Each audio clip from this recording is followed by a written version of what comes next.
तारीख में बदलाव कर दिया गया। 20 अगस्त की जगह अब 14 अक्टूबर से ये परीक्षा होगी। कम समय मिलने की वजह से अभ्यर्थी जो थे वो परेशान थे। अभ्यर्थियों को तैयारी में काफ़ी दिक्कत हो रही थी। सरकार ने मेंस एग्जाम की तारीख बढ़ाने का फैसला लिया। तो बड़ी जानकारी आपको बता दें, इस वक्त की बड़ी खबर, अहम जानकारी। कम समय मिलने की वजह से अभ्यर्थियों जो थे वो परेशान थे। अभ्यर्थियों को तैयारी में काफ़ी ज़्यादा परेशानी हो रही थी, दिक्कतों का सामना करना पड़ रहा था।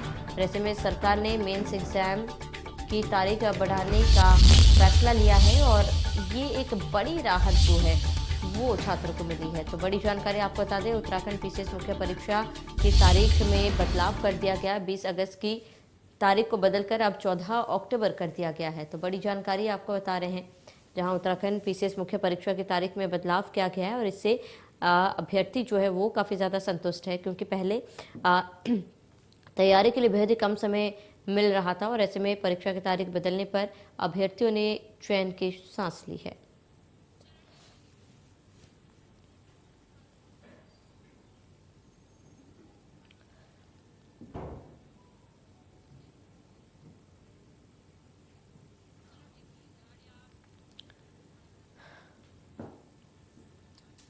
तो रक्षाबंधन त्योहार पर धामी सरकार का बड़ा फैसला। उत्तराखंड परिवार निगम की बसों में महिलाओं को फ्री यात्रा दी जाएगी। महिलाओं से बस में नहीं लिया जाएगा कोई किराया। सचिव अरविंद सिंह हयांकी ने आदेश जारी कर दिया है। धामी के निर्देश पर रक्षाबंधन के दिन महिलाओं को फ्री यात्रा दी जाएगी। बड़ी जानकारी, हम खबर आपको बता रहे हैं। की बड़ी खबर, अहम जानकारी से आपको रूबरू कराते हैं। रक्षाबंधन त्योहार पर धामी सरकार का बड़ा फैसला और रक्षाबंधन के त्यौहार पर राज्य में, प्रदेश में महिलाओं को फ्री बस यात्रा दी जाएगी। उत्तराखंड परिवहन निगम की बसों में महिलाओं को फ्री यात्रा दी जाएगी। उनसे कोई भी किराया या बकाया नहीं लिया जाएगा। और सचिव अरविंद सिंह हयांकी ने इसको लेकर आदेश भी जारी कर दिए हैं। तो धामी के निर्देश पर रक्षाबंधन के दिन महिलाओं को फ्री यात्रा दी जाएगी। तो टनकपुर पिथौरागढ़ एनएच पर स्वाला के पास भारी मलबा आ गया, जिसके चलते एनएच बंद हो गया था। एनएच के बंद होने से दोनों ओर वाहनों की लंबी कतारें लग गई और साथ ही सैकड़ों यात्री जंगल में फंस गए। पहाड़ी से लगातार मलबा आने के चलते एनएच खोलने में काफी दिक्कतें आ रही हैं। जानकारी के मुताबिक सुबह 2 वाहन मलबे की चपेट में आने से क्षतिग्रस्त हो गए। यात्रियों और चालक ने किसी तरह भागकर अपनी जान बचाई। जेसीबी मशीनों से सड़क को खोलने के प्रयास शुरू कर दिए गए। लगातार हो रही बारिश के चलते एनएच को खोलने में काफी दिक्कत आ रही है।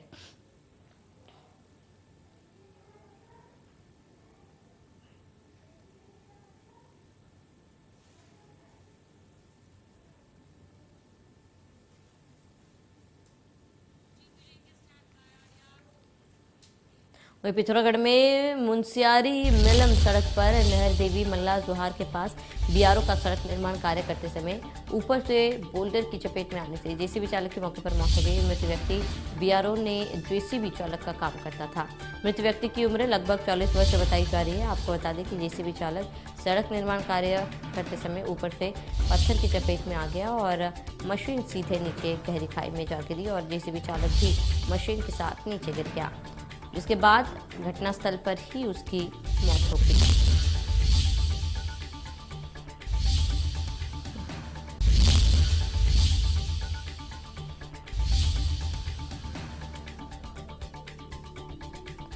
बोल्डर की चपेट में आने से जेसीबी चालक की मौत हो गई और बोल्डर की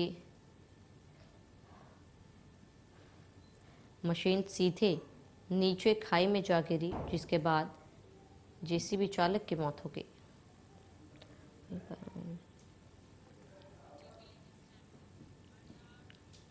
वहीं 15 अगस्त को स्वतंत्रता दिवस समारोह की रूपरेखा तैयार किए जाने के लिए जिला सभागार में डीएम संभावत नरेंद्र सिंह भंडारी की अध्यक्षता में तैयारी बैठक आयोजित की गई है और इस दौरान जिलाधिकारी ने बताया कि स्वतंत्रता दिवस की 75वीं वर्षगांठ को इस बार अमृत महोत्सव के रूप में मनाया जाएगा।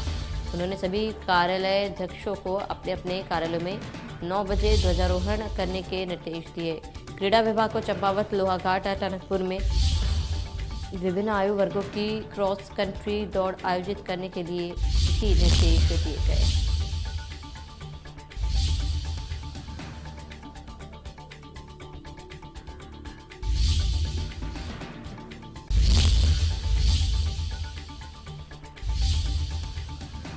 स्वतंत्रता दिवस की तैयारी को लेकर बैठक, बड़ी जानकारी चंपावत से।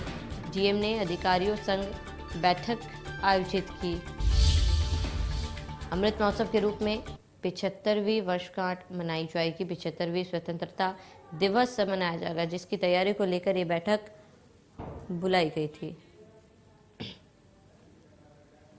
तिरंगा कार्यक्रम 13 से 15 अगस्त जो हर घर में तिरंगा लहराने के संबंध में है, तो उस संबंध में यहाँ से लगभग 45,000 झंडों के ऑर्डर्स विभिन्न संस्थाओं द्वारा कर लिए गए हैं, जिसमें विकास विभाग द्वारा 20,000, नगर विभाग द्वारा 10,000 और एसएसबी और आईटीबीपी मिला के लगभग 10,000 से ऊपर, और विभिन्न संस्थाओं द्वारा भी जैसे एनएचपीसी है, ये सब संस्थाएं मिला के लगभग 45,000 से ऊपर झंडों के ऑर्डर्स हो चुके हैं। और हमारे 2.5 लाख की लगभग जनसंख्या है। 5 का हम एवरेज साइज माने तो हमारे पूरे घर कवर होने चाहिए। तो सीडीओ साहब इसमें नोडल ऑफिसर हैं और इस संबंध में वो सभी को जिम्मेदारियां सुनिश्चित करते हुए कार्रवाई करेंगे और एक भव्य हर घर तिरंगा कार्यक्रम मनाया जाएगा। इसके साथ साथ हमारी जो रैलियाँ निकलनी हैं, जो स्पोर्ट्स के कार्यक्रम होने हैं और जो विभिन्न विभागों द्वारा अपने 9 बजे अपने कार्यालयों में और कलेक्ट्रेट में 9:30 बजे, तो ये सारे कार्यक्रम के संबंध में रूपरेखा तय की गई और इस बार बहुत ही भव्य से हम 15 अगस्त का दिवस मनाएंगे। जिले में अवैध रूप से होने वाली भांग, अफीम, खसखस और पोस्त आदि की खेती में लगाम लगाने के लिए डीएम नरेंद्र सिंह भंडारी की अध्यक्षता में हुई बैठक में मादक पदार्थों की रोकथाम के लिए विभिन्न बिंदुओं पर चर्चा की गई। डीएम भंडारी ने कहा कि मादक पदार्थों की तस्करी की रोकथाम के लिए पुलिस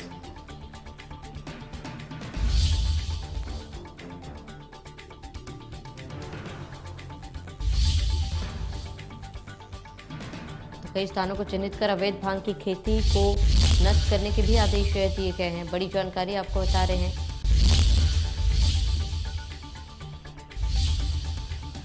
तो डीएम ने अधिकारियों संग बैठक की और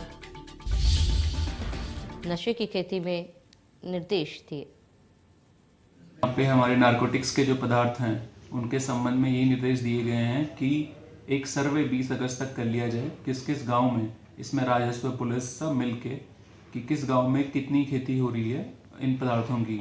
तो पटवारी, क्योंकि पटवारी जी जो संबंधित क्षेत्र के होते हैं उनको नॉलेज होती है और पुलिस जो इन्फोर्समेंट करती है, तो दोनों संयुक्त रूप से एक सर्वे कर लें और उसके बाद सर्वे आने के बाद उसमें आवश्यक कार्रवाई ये की जाएगी उनको क्या विकास विभाग द्वारा कौन सी योजनाएं दी जा सकती हैं, उसका बीडीओ लेवल पे एक प्लानिंग हो जाए कि अगर ये खेती जैसे नष्ट करनी है हमको, जो गवर्नमेंट के डायरेक्शंस हैं और वैसे भी जो सभी लोग दिख गए हैं कि ये इलीगल प्रोडक्ट्स हैं, तो उसमें उनको रिहेबिलिटेट कैसे किया जाए, उनको आजीविका कैसे प्रोवाइड कराई जाए, इस पर भी सोचते हुए उनको अगर पॉली हाउस देने हैं, उनको घेरबाड़ करनी है, उनको तालाब देने हैं, मत्स्य पालन कराना है, इस सब का इंटीग्रेटेड प्लानिंग करके हम आने वाले 20 तारीख तक सर्वे और उसके अगले 15 दिन में तो लगभग 5 सितंबर तक हम एक प्लान कर लेंगे और उसके बाद जो डिस्ट्रॉय करना है उन पदार्थों को और दूसरा जो विकास योजनाएं उन लोगों तक पहुंचानी है उसके संबंध में आवश्यक। तो धमसिंह नगर के गुलरभूच इलाके में स्थित हरिपुरा जलाशय में एक मगरमच्छ जलाशय के दूसरी तरफ जाते समय जाल में फंस गया। वहां मौजूद लोगों ने वन विभाग की टीम को जानकारी दी। वन विभाग की टीम ने मौके पर पहुंचकर जाल में फंसे मगरमच्छ को निकालकर जलाशय में छोड़ दिया। दरअसल जिस जाल में मगरमच्छ फंसा था वहां लोगों की आवाजाही रहती है।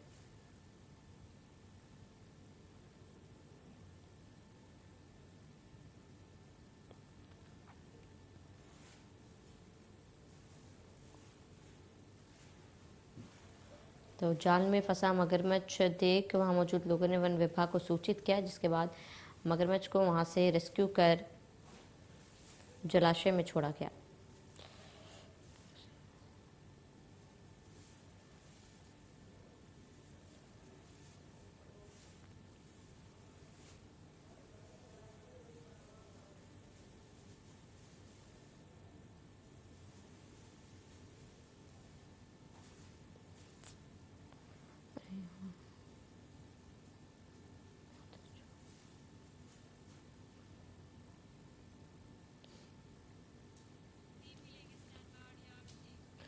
NH 534 पर कोटद्वार दुगड्डा के बीच 5वें मील की पहाड़ियां नेशनल हाईवे के अधिकारियों के लिए नासूर बनती जा रही है। दरअसल हल्की सी बारिश में भी यहां की पहाड़ियां दरक कर हाईवे पर आ रही है, जिसके कारण मलबा हटाने में NH के अधिकारियों को खासी परेशानियों का सामना करना पड़ रहा है।